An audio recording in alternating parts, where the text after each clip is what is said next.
Hello, it's Dr. Darnice, and welcome back in. Hey, I want to talk about this Diddy documentary, but from another point of view. See what you think. Now, I know you know it. It's on Netflix. 50 Cent and put it out here for the world to see, right? We have, unfortunately, come to know a lot about Sean Combs and his freak offs and whatnot. And I don't know that there's anything new. Well, maybe there are. There's a couple new things that I learned about from this documentary, and I guess I could have gone to my grave without knowing them. But anyway, here we are as a society looking at the exploits of Sean Diddy Combs. And one of the things, at least the subtext that's been going around, is the influence of his mother, Janice Combs. Like, how did this happen? People are, of course, saying, how did this happen to Diddy? Like, how did he get to be this person who seems just, I don't know, completely off the rails? I don't even know what word there is if he falls under the category of sociopath or psychopath. I don't know. I don't know. But people are certainly thinking about it, right? And then there's Janice Combs, his mother. And since I talk about Black women on this channel, Janice Combs being a Black woman, I am, of course, looking side eye at people who just scrutinize her in a negative way and say, you know, it's because of how his mama raised him or how his mama used to beat him or something.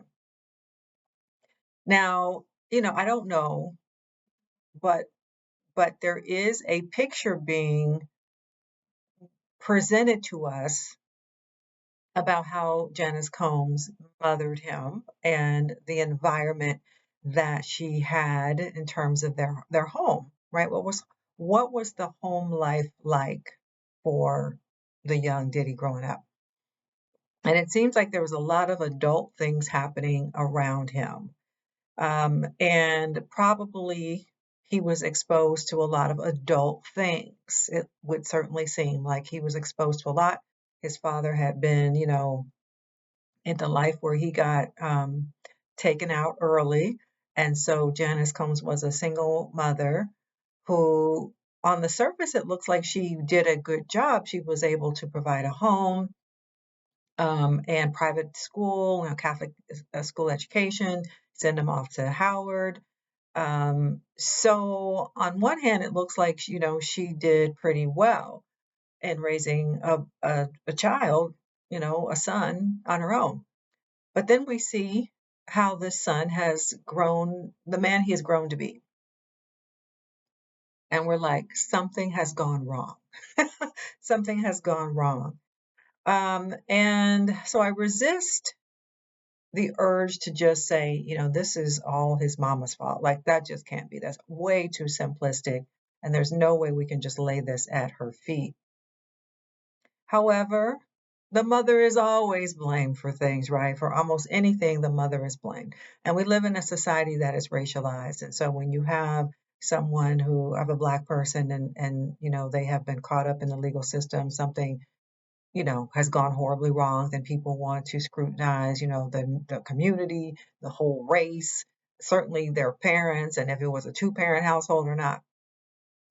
And so that's why I'm hesitant to, lay all this at her feet because, as I said, it's way too simplistic to do that. But I do think that, she presented a certain home life for him where he was exposed to a lot of adult things and that in particular parties, right? We're told that there were a lot of parties with a lot of stuff going on at those parties, and he was a little boy. And obviously, children are impressionable.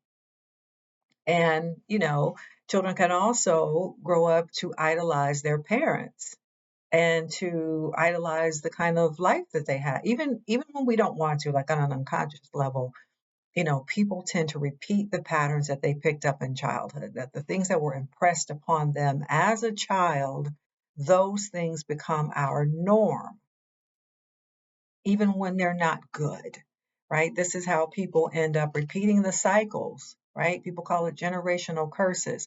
People repeat the cycles that they were exposed to early in life, that they grew up around. So It's not so much that Janice Combs had to be a terrible person herself, but the things that she had uh, going on in the home meant that he was exposed to some things that became imprinted on him as normal. And then as he matured and went out into the world to become a mogul and to have a lot of power and money at his disposal, then what does that look like based upon what he thought was normal or what he maybe thought he had to do to show his success to his mother, right? If mama said early in life, this is what success looks like, look at what we have, look at what we do, look at who comes to the house, look at what all goes on, this is because we're successful or whatever, then some of that is going to imprint on a child, and a child naturally growing up wants to have the approval of their mommy. That's just, that just is what it is. And sometimes people have to go to therapy to help them deal with that because the environment was not a healthy one. And yet here you are repeating the patterns of the unhealthy family life that you came out of, and you're trying to make your life better. So you go to therapy, blah, blah, blah. Well, now we're looking at Sean Combs, who I guess said did not think that he needed any therapy prior to now to help him deal with the situations that he grew up with as normal. So again, I will say and ask y'all to put in the comments, what responsibility do you think Janice Combs has for what she exposed him to, what she gave him, so to speak, as a template for what's normal? I mean, this is not something she's going to go to prison for, right? It's not illegal that we know of what how she raised him initially, but we can see, when we look at how people parent at any stage with anybody, right? Some things are good for kids, some things are not good for kids, and we know that. It's not good to expose young children to things that are very adult, things that are, reserved for you when you are an adult. And I am not going to name all those things here on my channel, but go watch the documentary and we know the things that he's been doing. Okay. Even the fact of having all that baby oil. Now, because I say to myself, they really used baby oil when he was a kid for whatever, for the things that we all use baby oil for, right? Somehow it got imprinted on him that baby oil was the thing to use instead of any other kind of lubricant. Somehow it became baby oil. Okay, I'm just saying, for example, how things get imprinted, right? The scent of baby oil. All of us can probably think right now, what does baby oil smell like? We know that scent. And that might have been something that he smelled in his house. And, oh, mommy always has a bunch of baby oil. I'm just saying, perhaps. There are things that get imprinted along the way. So now we look at Janice Combs and say, well, was what she did her best? I mean, probably in some ways, she did give her best. And then, she's a human with her own flaws. And thinking twice on it, she might say, well, I guess I shouldn't have exposed him to those things early in life. But now people are taking a look at Janice Combs and wanting to say that she's a terrible person. She must have been a terrible mother. And I'm not going to just throw her under that bus that way.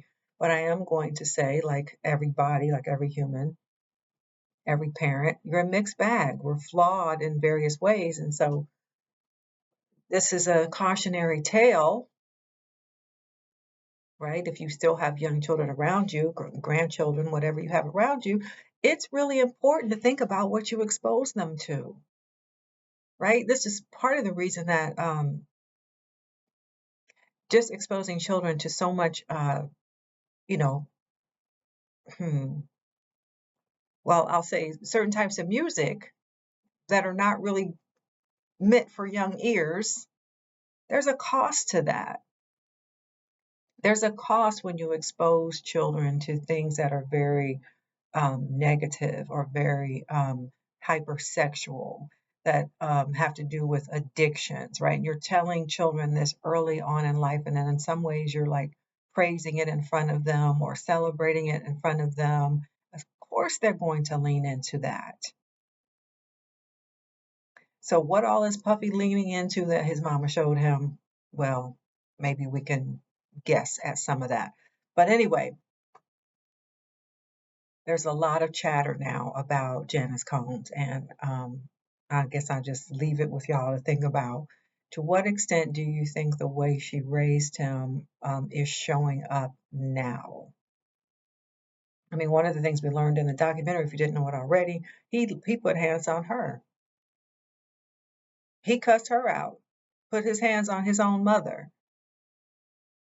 It's not that she would have taught him to do that, but he saw that somewhere where that is the way to deal with women.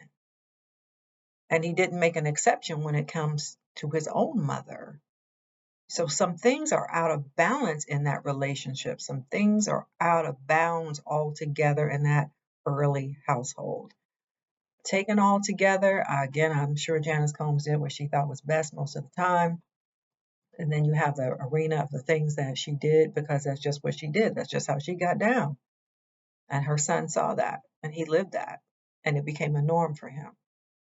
So, not that we're going to solve that here today, but I ask you, what do you think? To what extent does Janice Combs influence her baby boy? All right, so let me know what you think. Yeah, like and share, subscribe to the channel, trying to continue to grow this as a community here. And yeah, so like that, let me know what you think. Bye for now.